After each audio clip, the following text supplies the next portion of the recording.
Hey, what is up guys, and welcome back to the FCS Football channel. And today we are back with another match preview, this time for Manchester United versus Newcastle United in the Premier League. Now, of course, we will have a watch long for this game. That stream will start at 1:30 tomorrow, with kickoff being 2 o'clock. So be there or be square. Before we do get into the preview, I did also want to say, obviously, we had technical errors with the last watch along, which ended up causing that to be cut short. So yeah, I just wanted to apologise kind of for that and say it shouldn't happen again. It should be sorted. It was just the internet, for whatever reason, went down. It shouldn't happen again. But with that all being said, let's get into the preview and let's talk Manchester United Newcastle. Now, Manchester United do come into this game sat in 5th place, having played 8 games so far this Premier League season. Obviously, some teams have played more, some teams have played less.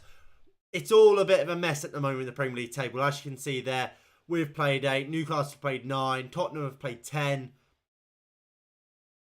So it's a bit of a mess at the moment. So that Premier League position isn't potentially a true representation of where we should be in terms of points tally. Obviously 15 points. We beat Newcastle, that takes us to 18 points, 4 points above Newcastle, but then with a game in hand still. So technically we could be about 3 points ahead of Newcastle. However, look, we've got to play Chelsea as well, so it's not as easy as per se to say we should be 3 points higher than Newcastle. But it's an argument you can make. And it's a really difficult league table to look at and kind of see how good is everybody. Because, like, as I say, so many different teams have played a different amount of games. It's really hard. Like, Bournemouth have played 10 games. Do we expect Bournemouth to be 9th come the end of the season? I think we can all kind of safely say no, we don't.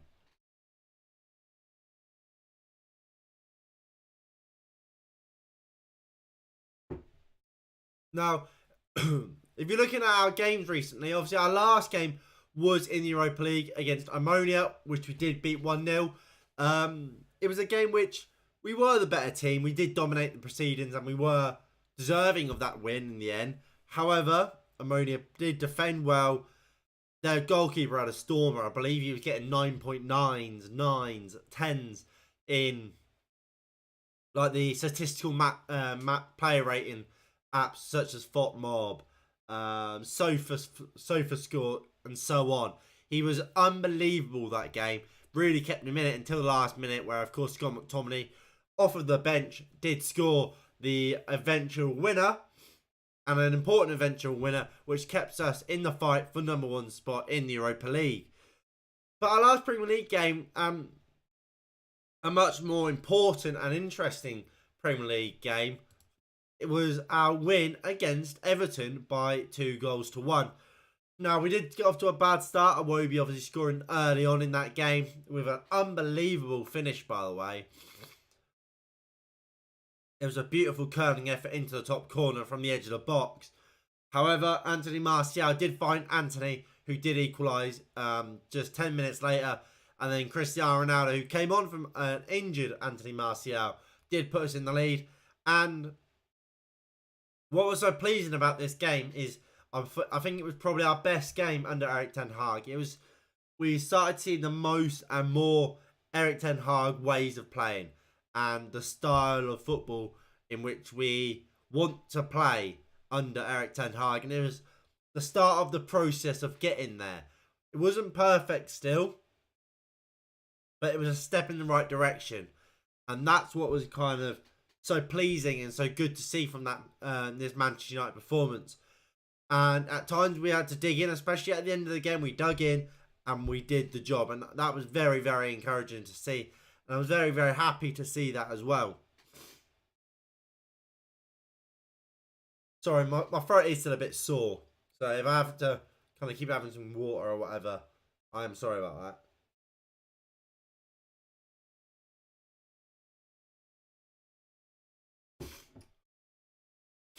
But that all being said, I mean, obviously Newcastle coming with their own kind of set of challenges, and look, this game isn't going to be any sort of walkover. Looking at the team news, Newcastle United are missing a couple of key players. Alexander Isak, their major key signing this summer, is out injured. Alan St. Maximan is also out injured. Again, another huge player for them. And John Joe Shelby, who, while he's probably not a key first team player for them, is a very good midfielder who can kind of dictate play should he be called upon. And we know his ball striking ability is a useful asset for Newcastle. Those three are out. I've seen rumours that Bruno Guimaraes might be out, but nothing official, so that's why I haven't included him on this list. However, I do think Bruno Guimaraes is their key player. I think Newcastle, look, they play a 4-3-3 most of the time. Nick Pope starts in goal. Back four, Trippier, Dan Burn, Sven Botman, and who's the left back? Matt Target. Bruno Guimaraes, Joel Linton, and somebody else, probably Sean Longstaff. Then in a midfield three with a front three of Miguel Almiron, Callum Wilson, and usually it's obviously Alan St. Maximan. We'll probably see Jacob Murphy like player in that front line today or tomorrow because of the missing Alan St. Maximan. But I think, like I say, that number 6 in Bruno Guimaraes is such an important cog to this Newcastle team. He's the one that kind of gets the ball moving. He dictates Newcastle's play. If he plays well, Newcastle play well. And if you can stop Bruno Guimaraes from being able to dictate the play, from getting hold of the ball, being able to drive with it, bring it forward, because he's a player that can do it all. He can get hold of the ball, dribble it past 3 or 4 players up the field and into the attacking third, or he can get the ball and spring a 25-yard pass into the front man without them having to break a stride. He has it all. He's an unbelievable midfielder, and I'm surprised he doesn't start for Brazil. He's that good. And I think for United, it should be all about trying to kind of shut him down, keep him quiet, and then Manchester United can kind of grab hold of this football match and really take it to Newcastle and then beat them. But like I say, it's all about getting round Bruno Guimaraes, maybe even just sticking Casemiro on him and saying, right, stop him, we win this game. And I think the battle between Bruno Guimaraes and Bruno Fernandes, who will most likely play at number 10, obviously we'll get to my team predictions and Manchester United's team news in just a mo. But you stop these two players, you stop Newcastle United. Right, sorry guys, let me quickly blow my nose and then we'll get into our team news.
that. Yeah, so alright, I'm back. So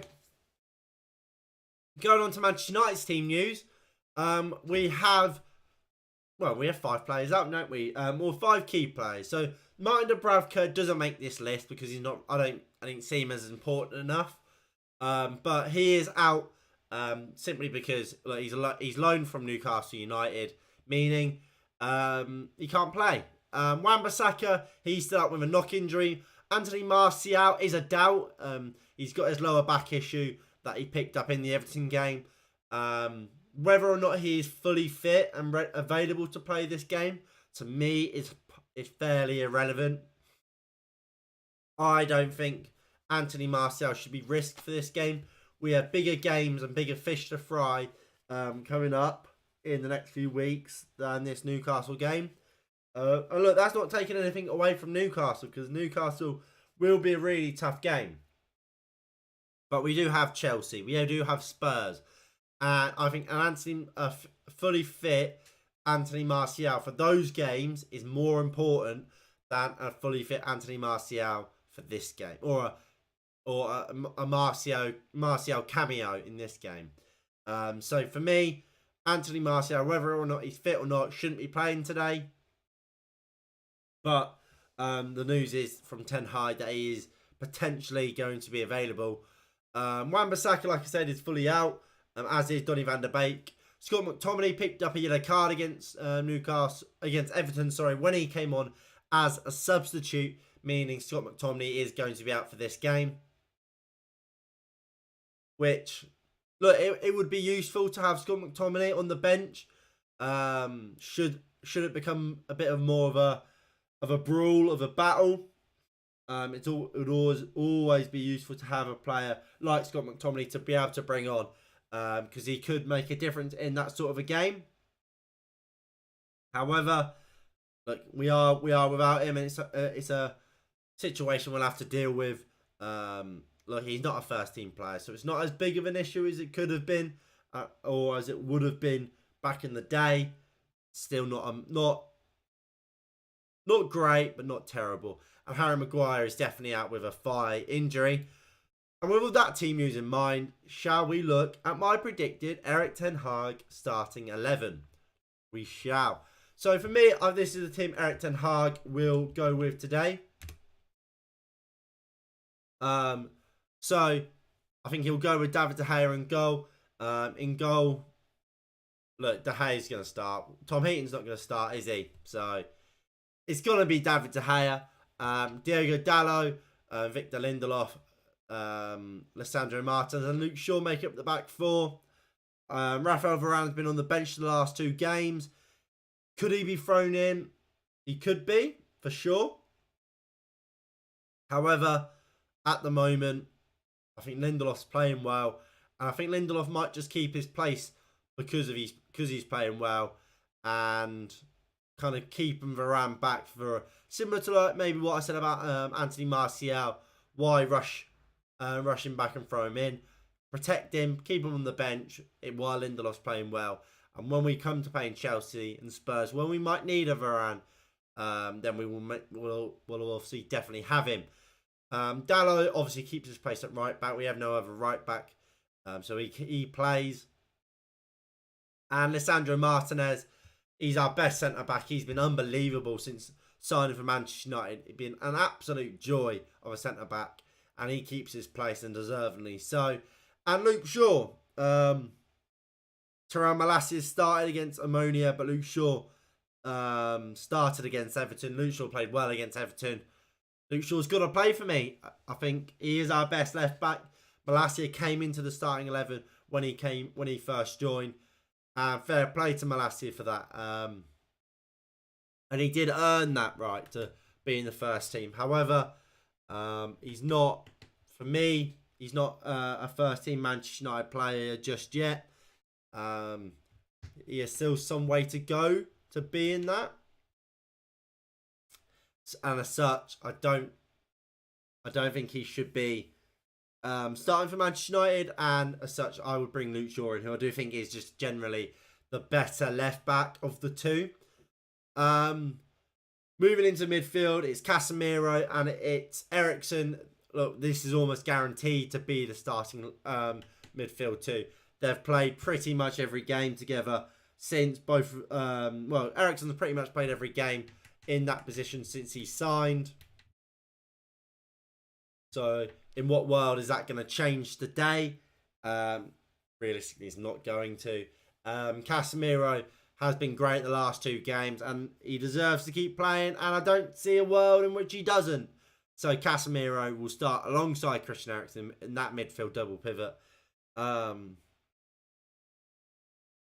With Antony on the right, scored in every Premier League game he's played so far, Antony. Hopefully he can keep that up. Bruno Fernandes, like I said, it's a huge game for Bruno Fernandes. I don't think he's been playing brilliantly.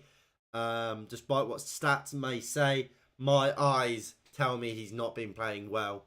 And it's up to him to kind of step up at this point and show me I'm wrong. Show me he is good enough and that he does have a future at Manchester United, because at the moment, I think that future could be slowly but surely fading. And I mean, if you look at Manchester United in the summer, we wanted Frankie de Jong. He would obviously play where Christian Eriksen is. So you bring in a Frankie de Jong, what does that mean for Eriksen? He will be pushed up into that Bruno role. So Bruno Fernandes has got a big game in his hands up against his namesake in Bruno Guimaraes. Let's hope he can play well, because I don't see him being dropped. Marcus Rashford will then play off the left. He's looking dangerous. He's looking electric off that left-hand side. Could have scored 1 or 2 against Ammonia. I think he'll keep his place on the left-hand side. And I think then Cristiano Ronaldo will lead the line for Manchester United, who I don't think he's been in great form this season, but he scored against Everton, was generally okay against Everton. So I think Erik ten Hag will stick with him. So that's the team I believe Erik ten Hag will go with. Do I think that should be the team? No, I don't. This is a team I would play. So largely, until we get to the final third, it's the same. I would play Varane, bring him back in, get that defence playing together, because generally that back 4 and goalkeeper hasn't played together very much. Obviously, we know Dalot, Varane, and Lisandro Martinez has. Luke Shaw hasn't played with that back 4 a lot. So let's get it going. Let's see it playing together regularly. That would be ideal. Casemiro and Eriksen, they have to play together. They are proven time and time again they are our best midfield double pivot. So they have to continue playing together. Then the front line, I would drop Cristiano Ronaldo. I don't think Ronaldo is as good as people make it out to be.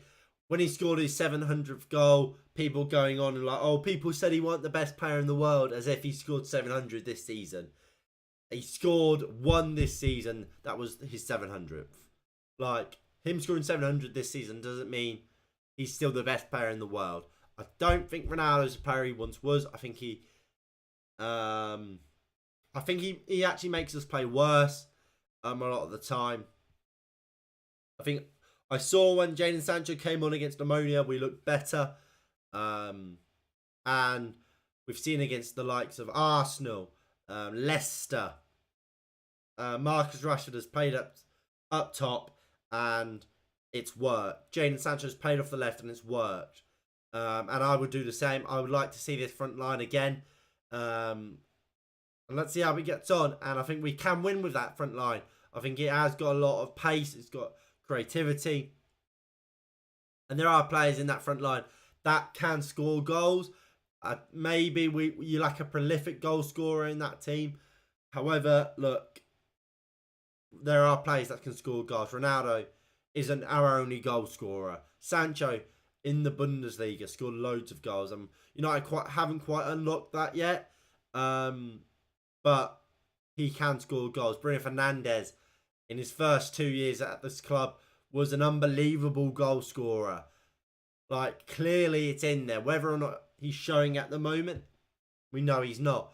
But eventually he's got to start finding goals again. Antony, like I said, he scored in every Premier League game he started in so far. he can score goals. And obviously we know Marcus Rashford, while he's not, for me, an unbelievable finisher, he can score goals. And as such, I see no reason why Manchester United shouldn't be going to this game with that sort of lineup and expecting to win and expecting good performances and obviously 3 points. And that's what I expect. I expect Manchester United to go into this game. I expect Manchester United to go in and win it and bring home the 3 points. Look, Manchester United, I don't expect it to be an easy game. Like I said, I think Newcastle are a good team. I don't just think Newcastle are a good team. I know Newcastle are a good team. I know they bring challenges. They aren't a walkover. That's why they are so high in the Premier League table, 6th place. However, we are Manchester United. We are capable of beating Newcastle. And that should be the aim. That should be the only thing acceptable, is that we beat Newcastle. I'm not just going to sit here and say we're going to blow them out the water. Definitely not. But I think we will beat them. And I think we will beat them by... I'm going to go by 2-0. We'll beat them 2-0.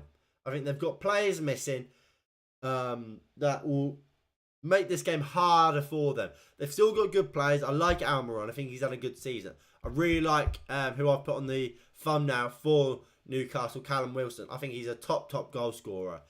Like I said, Bruno Guimaraes is a top player as well. However, United should just have too much. So I do think United beat them 2-0. Anyway, obviously I want to hear your guys' opinion. Let me know down below in the comments or in the live chat if you are watching live what your predictions are for this game. What you make of my predictions, and if you think United can win this game. And yeah, so again, just to quickly plug the kind of the watch along. If you have enjoyed the stream, please hit that like button below. Subscribe if you are new and you haven't already. We are doing a watch along for the game, as we do for more or less every Manchester United game. The stream will start at 3:30. Kickoff will be at 2 o'clock. And then after the game, we'll do the post-match show, the Let's Talk, where we'll do player ratings and such. Obviously, after that game, we will. There is the Manchester City versus Liverpool game. Sorry, I'm not 100% sure if we'll be covering that game on the channel. Simply because of how quickly it happens after the United game. However, if there is time, we will cover it, but I can't guarantee it.